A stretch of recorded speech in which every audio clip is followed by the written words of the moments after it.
Hey, good afternoon. This is Clay with Clay's AC and Auto Repair, Clay Motion here in Grand Rapids, Michigan. If this video is helpful, subscribe, click the notification box, send me your nice comments. If you want to reach out to me, you can reach out to me on Facebook under Clay's AC and Auto Repair. I'll get your messages much quicker there.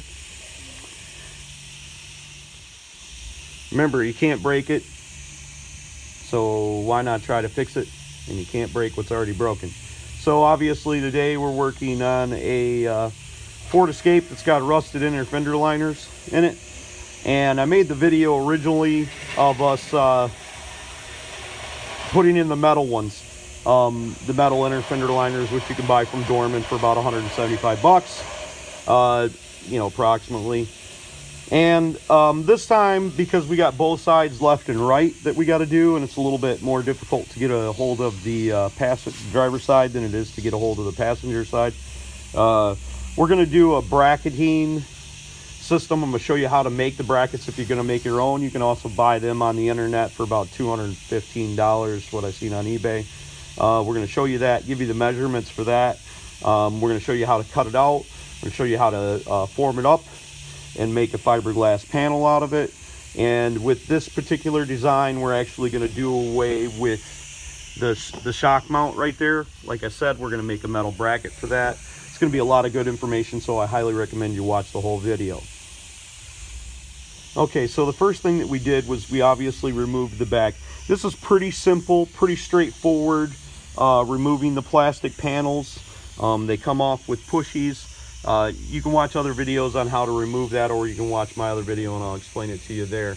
I'm going to try to make the video as quick as possible. I don't want it to run on forever because I tend to run my mouth.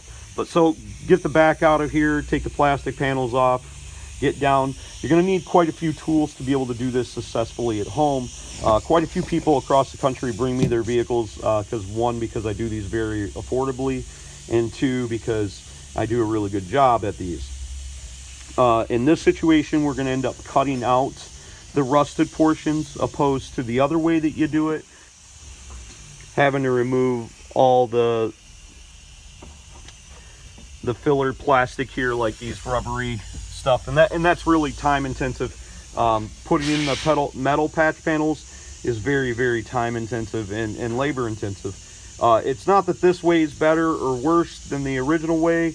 If you put in a patch panel and you're going to cut it out, generally this is pretty much what we cut out. We drill them out.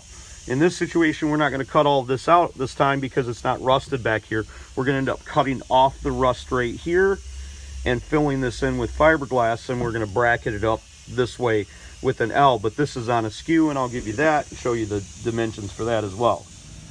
Okay, so once you're cut this out, if you're working on this driver's side, you want to be real careful when you're cutting that out, not cut into your filler neck tube right there. And it doesn't really matter where your rust is, you just want to make sure that you cut most of it out.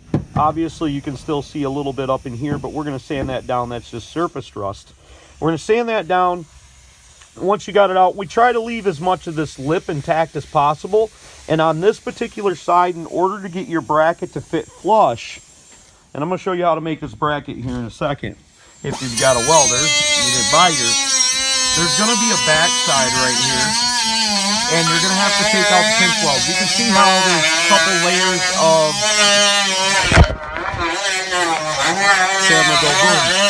a couple layers of steel right there, and you want to make sure you take out that steel. You can just drill out the spot welds and then remove that portion, and then that's going to allow your bracket to fit in there nice. Obviously, we're going to box in this framework, and I'll take you over here and show you how to make this bracket. Okay, so to make this bracket, pretty simple. We went down to our local hardware store, and it's, got a couple pieces of steel. Obviously, this one is 16th inch, and that's what we used for the gusset right there. And then this is an 1/8 inch steel. We wanted this to be real strong. So what you're going to do to make the L bracket here is, sorry about my chicken scratchings.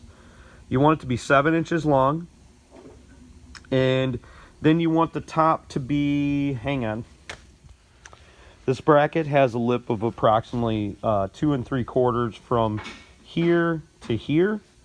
And then we offset the hole from the gusset. The gusset would face forward, so this would be our left side bracket in our case, and it does sit on a slight skew of about 20 degrees or so. It's just got to be able to clear that, and the reason that this hole is offset from here is because we want the shock to fit up in there, and you're going to have the bushing and everything fitting up in there. You're going to make 2 brackets like this one, and that gusset's just going to make it stronger. This is a pretty strong bracket. I did some measurements on the inside of the car, and I'm going to go over there and show you that here in a second. So we had 4 inches from the top, so this is going to stick up about 4 inches from the floor when we put it in there, and I'll show you that here in a couple minutes. And when I took my measurement, I'm going to show you that we took a measurement from the bolt, which was 13.5 inches, and then it went, looks like, I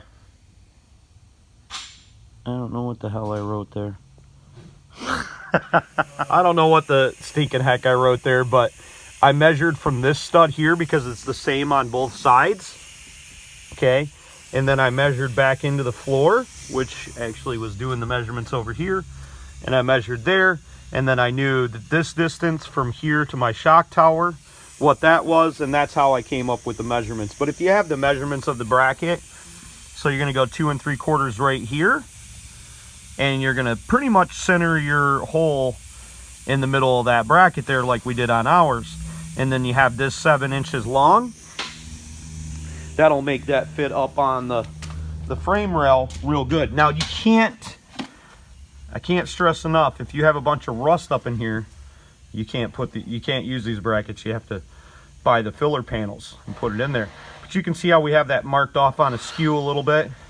And then we're going to drill the holes this way to give it a little, instead of just drilling them straight through side by side, this will actually give it a little bit more structural integrity doing it that way. You don't have to do it that way. You might have more rust to remove, you might have less, but you could essentially fill this panel in with exactly what we're talking about, and you can get them brackets on eBay for like $215. It's ridiculous, but anyways. So I'm gonna let you know, right on the other side of this box is the brake line, and it runs right through here. That's another reason that we put these holes staggered. So make sure that you're mindful of that. It goes up and it comes around. The bottom one is very close to the brake line. Yeah, and on ours, the bottom one is actually really close to the brake line, but we didn't go through it, so we should still be able to put a nut on there. No issues there. Now you go up to your local Gremlin store and pick up some bolts. They're going to be 3/8, 3.5 inches long, maybe 4 inches long. We're going to look here in a second. Okay, so a little bit more on the bracket and the bolting. All right, so the bracket is 3 inches wide, 7 inches long, like I said before, with a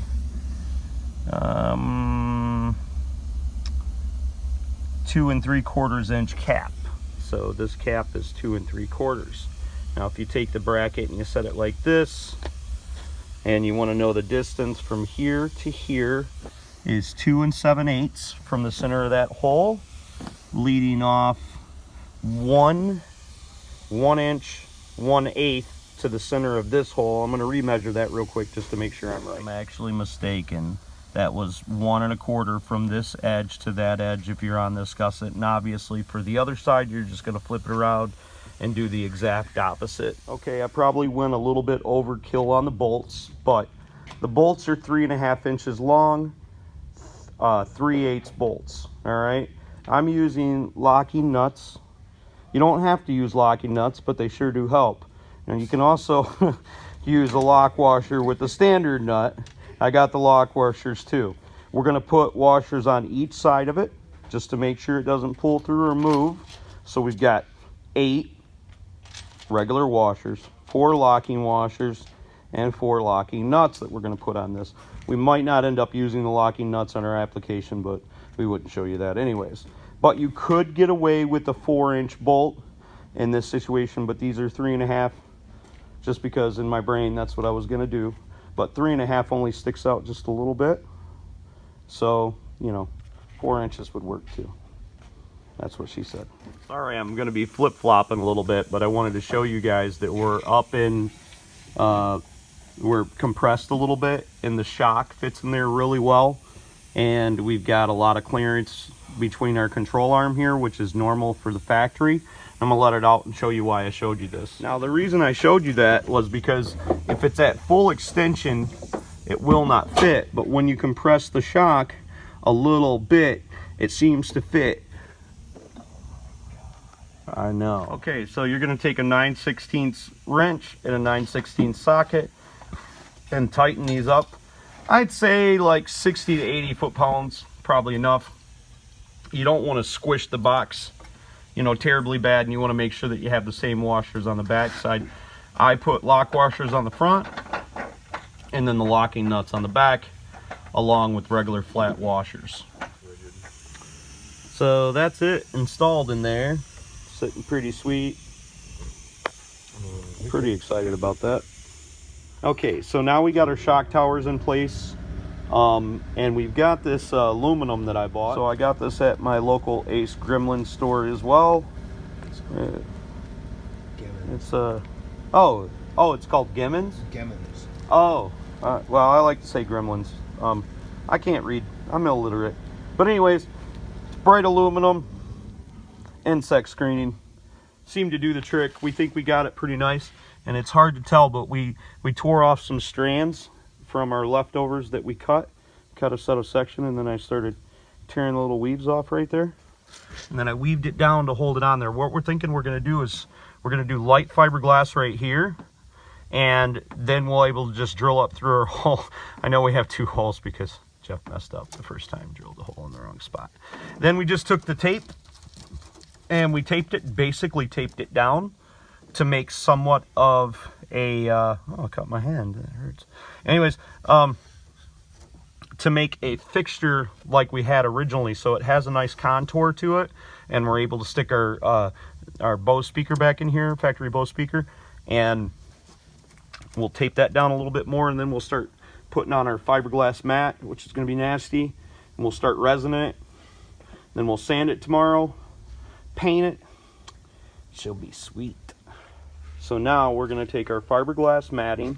We cut that into a section that's big enough to cover our area up, and we're going to mix our resin, but we're going to do both of our sides first. We're going to cut the areas that we need of fiberglass mat, and then we're going to mix up our resin, and we're going to use some trash bags here, and we're going to put our fiberglass mat on. We're going to put some resin on our screen mesh.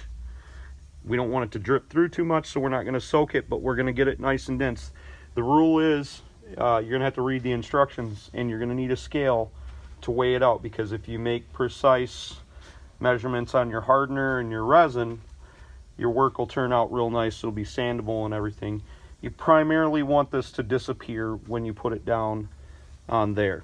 That's what we want, so we want to coat it enough to where it disappears. Trying to keep in mind that we'll try to keep as much fiberglass resin off of this top, but we can always drill through this, so we're not too super concerned. We'll drill it and we'll sand it down on the top of here if we have to. But as you can see, we got her set up pretty well, and you're gonna make sure you wear gloves when you do this in a long sleeve shirt, even though I don't have one today. And we'll go right over that tape. It won't even be a problem. Okay, so Jeff says he honestly wouldn't video this because it's our first attempt at ever doing one of these, but we think it came out pretty well. You've seen how we had the screen mesh. We decided after the first one, instead of using what they call is the, I don't think it's cloth or something like that, we were using the matting. I went to the store and bought some more down at the Gremlins hardware store. Just don't go there after midnight. But anyways, or give them, I think it's water, put water on them. No, you can't feed them after midnight. Yeah, you can't feed them after midnight or something like that. And then just in case they never feed them after midnight, keep mug wise and all that stuff. But okay, so what we got is we're putting down strips and we're letting that saturate through. Now you see some air pockets in there, and Jeff's gonna tap them out of there. So what we found was it was easier to stroke like Jeff is doing, stroke it in stroke, stroke, stroke, stroke it in, Jeff. Yep, keep doing what you normally do. And then after he gets that in there and he gets it really well saturated to where that almost disappears, he'll start tapping it like that, and he'll get them air bubbles out and pushed up against the metal. Now the tape kind of gets in our way a little bit. We've had to pull a couple pieces out once we got it down, but I know it don't look super pretty right here, but I think it looks excellent. It actually came out really well, and as long as our wheel doesn't rub up against our wheel arch, we're perfectly fine. It's obviously a joke. Pretty sure that's not going to happen. Not positive, but pretty sure. So now we're going to mix up some of the resin, and just so you know, I can't really show you this, but every ounce takes 15 drops. We've been mixing up 5 ounces of resin at a time, and we used about 10 ounces, maybe 10 to 13 ounces on the one side, but we really got a lot of layers of mat. Now what's going to happen is, when Jeff gets that first on, this actually has like 2 or 3 layers, and we just kind of kept going over it and filling it in because we used the cloth first and we should have used the mat, and it just made it a lot easier because this crap gets everywhere and that stuff's not so bad. Resin, dude. I'm gonna make him up more resin. So okay, so now when you're going to reinstall your shock, you're gonna put your jack right up underneath the knuckle, not underneath the shock support there. And that way you'll be able to put your shock in. Sorry, it's a little bit dark, but I think you can handle this. Okay, so we've got our nut and our washer on there, and you put the flattest spot, the biggest flattest spot down, and you put the washer on first. And notice we haven't cut the strap yet. Put our bolt in there. Gonna allow us to cut the thing and just cut the strap, and it'll just go up inside the hole.